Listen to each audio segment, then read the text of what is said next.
Să eliminăm fantezia. Infidelitatea nu apare ca un fulger. Se strecoară încet, precum fumul printr-o fereastră crăpată, lent, tăcut, dar letal. Când îți dai seama ce se întâmplă, deja ți-a ajuns în plămâni. Iar ceea ce nimeni nu îți spune este următorul lucru. O femeie care înșală nu o face niciodată fără urme. Întotdeauna lasă amprente în rutina ta, în liniștea ta, în instinctul tău. Cei mai mulți bărbați le ignoră, le justifică, însă adevărul este că tu le-ai văzut, doar că nu ai vrut să fie reale. Acest video nu este despre paranoia, ci despre tipare. Dacă vreodată ai simțit acea durere amorțită, acea presiune în piept care șoptește că ea alunecă încet din viața ta, atunci acest mesaj este pentru tine. Vom urmări semnele. Semnul numărul 1. Ea se deconectează, dar continuă să zâmbească. Nu pleacă. Rămâne. Asta este partea care te derutează. O vezi în fiecare zi. Îți spune bună dimineața, dar nu își ridică privirea. O întreb ce face și răspunde sunt bine, din reflex, nu din adevăr. Există însă o schimbare, una tăcută, subtilă. Bărbații stoici o simt primii. Ea este prezentă fizic, da, dar spiritul ei se află în altă parte. Râsul pe care îl împărtășea cu tine pare acum repetat. Contactul vizual este scurt, controlat, gol. Spui o glumă. Ea zâmbește, dar nu cu ochii, nu cu trupul, nu cu bucuria care o făcea să strălucească odinioară lângă tine. Este zâmbetul pe care îl oferi unui străin într-un lift. Spune că e doar obosită, că munca a stresat-o, că are nevoie de spațiu. Dar acestea sunt cuvinte create pentru a câștiga timp, nu pentru a construi conexiune. Iar în adâncul tău știi asta, nu pentru că ești emoțional, ci pentru că observi. Un bărbat stoic nu ignoră tiparele doar pentru că sunt incomode. El observă fără a cere dovezi. Ascultă dincolo de ceea ce se spune. Iar ceea ce auzi, ceea ce simți, este simplu. Ea a început deja să se retragă. Nu într-un mod care provoacă certuri, nu într-un mod care lasă valize la ușă, ci în acel fel în care iubirea încete să pară o sarcină, ca și cum prezența s-ar fi transformat într-o reprezentație. Pentru că atunci când moneda emoțională a unei femei este cheltuită în altă parte, ea raționalizează ce mai rămâne pentru tine. Exact atât cât să păstreze aparențele normale, exact atât cât să nu pui întrebări, exact atât cât să nu pleci primul. Dar nu ești nebun, nu ești nesigur, asiști la coroziunea tăcută a intimității. Iar dacă taci în fața ei, vei începe să dispari și tu, nu din viața ei, ci din propriul tău simț al valorii. Așa începe trădarea emoțională, nu cu minciuni, ci cu moartea lentă a adevărului. Semnul numărul 2. Ea începe să se ascundă la vedere. Nu trântește uși, nu șipă, doar devine selectiv tăcută. Obișnuia să-ți spună totul, chiar și lucrurile mărunte. Colegul enervant, visul ciudat, ce a mâncat la prânz. Acum viața ei are compartimente, iar tu nu mai ești invitat în toate. Încă vorbește, dar doar când este convenabil, doar când povestea este sigură, doar când servește versiunea ei pe care vrea să o vezi. Aceasta este prima schimbare. A doua este telefonul. Odinioară era doar un obiect lăsat pe masă sau uitat în pat. Acum este mereu în mâna ei, cu ecranul în jos, notificările pe silențios. Îl înclină când scrie. Tu nu i-ai cerut parola, nu ai acuzat-o de nimic, dar cumva ea este deja defensivă.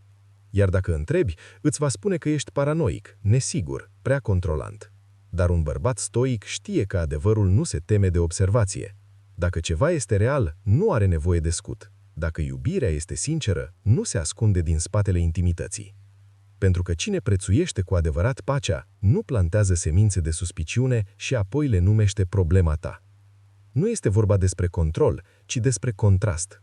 Contrastul dintre cine era ea înainte, deschisă, expresivă, transparentă, și cine devine acum, vigilentă, evazivă, atentă la fiecare detaliu. Asta nu este evoluție, este ascundere, iar ascunderea întotdeauna are un motiv. Infidelitatea nu începe cu un kiss, ci cu ștergerea accesului, cu un detaliu lipsă, cu o schimbare tăcută, cu o ușă închisă, într-o casă la care odinioară aveai cheile. Iar partea cea mai dură este că ea vrea să te îndoiești de tine, nu de ea. Pentru că atâta timp cât îți învinuiești instinctele, ea nu va trebui niciodată să-și explice comportamentul. Un bărbat stoic nu are nevoie de dovezi, doar de tipare. Iar când cineva începe să trăiască două vieți, nu le imaginezi. Ești doar cel rămas în afara celei de-a doua. Semnul numărul 3. Corpul ei rămâne, dar intimitatea nu. Încă împărțiți patul, dar nu mai pare acasă. Căldura a dispărut. Ritmul nu mai este același. Ceva invizibil stă acum între voi. O barieră. Uneori se întoarce cu spatele fără un cuvânt. Alteori inițiază, dar totul pare forțat. Prea intens, prea jucat, ca și cum ar încerca să demonstreze ceva sau să ascundă ceva. Și ajungi să te întrebi ce doare mai mult. Tăcerea care te face să te simți nevroit sau pasiunea care nu pare să fie pentru tine. Iată adevărul pe care cei mai mulți bărbați îl evită. Când o femeie este infidelă emoțional sau fizic, intimitatea cu tine se schimbă întotdeauna. Uneori se dispare, alteori se transformă, dar niciodată nu rămâne la fel. Pentru că adevărata intimitate nu ține de frecvență, ci de prezență. Iar această prezență, când nu mai este ancorată în iubire, o vei simți în oase, în instinct, în tăcere. Va fi ca și cum ai săruta o fantomă, ca și cum ai atinge pe cineva care nu mai este cu adevărat acolo. Ca și cum trupul ei ar fi împrumutat, dar nu apreciat. Când aduci subiectul în discuție, ea va spune, îți imaginezi lucruri, sunt doar obosită, ești prea sensibil. Dar nu ești, ești atent. Pentru că sexul, când este real, este un limbaj. Iar acum acest limbaj s-a schimbat. Nu mai este fluid, nu mai este natural, ci artificial. Iar realitatea stoică este aceasta. O femeie nu-și poate împărți trupul cu tine în timp ce sufletul ei aparține altcuiva. Și cu cât încerci să faci lucrurile să fie ca înainte, cu atât îți vei trăda propria intuiție pentru a proteja confortul ei. Însă un bărbat ancorat în rațiune nu neagă semnele, le respectă, le studiază și, mai presus de toate, acționează. Pentru că atunci când focul dispare, nu dai vina pe sum. Verifici dacă nu cumva cineva a aprins deja un chibrit în altă parte. Semnul numărul 4. Ea începe certuri fără sens. Ai uitat să răspunzi la un mesaj, iar acum spune că nu-ți pasă. Ai lăsat o farfurie în chiuvetă, iar acum spune că nu o asculți niciodată. Ai dat un răspuns simplu, iar acum îți analizează tonul de voce. La început încerci să repari lucrurile, îți ceri scuze pentru lucruri pe care nici nu le înțelegi. Repornești conversații în minte, întrebându-te dacă ai ratat ceva. Dar în adâncul tău știi că nu este despre mesaj, nu este despre farfurie, nu este despre ton. Este despre deplasare. Ea nu se luptă cu tine, ci cu propria vină. Când o femeie a trecut linia emoțională sau se gândește să o facă, trebuie să creeze distanță. Iar distanța poartă adesea masca conflictului. Pentru că în mintea ei, dacă tu ești problema, atunci ea nu este personajul negativ. Dacă tu ești cold, absent, prea mult sau insuficient, atunci plecarea nu mai este trădare, ci auto-îngrejire. Partea perfidă este că întâi se convinge pe ea însăși, apoi încearcă să te convingă și pe tine. Iar dacă nu vezi prin asta, vei începe să te aperi într-un război pe care nu l-ai început. Vei încerca să repari ceva ce nu a fost niciodată stricat. Vei merge pe coș de ouă într-o casă pe care ai ajutat să o construiești. Vei micșora pentru a încăpea în versiunea despre tine pe care ai inventat-o ea, cea care îi justifică evadarea. Dar un bărbat stoic vede jocul așa cum este. Conflictul în acest caz nu este comunicare, ci camuflaj. Este modul ei de a muta atenția de la alegerile sale către defectele tale, reale sau imaginare.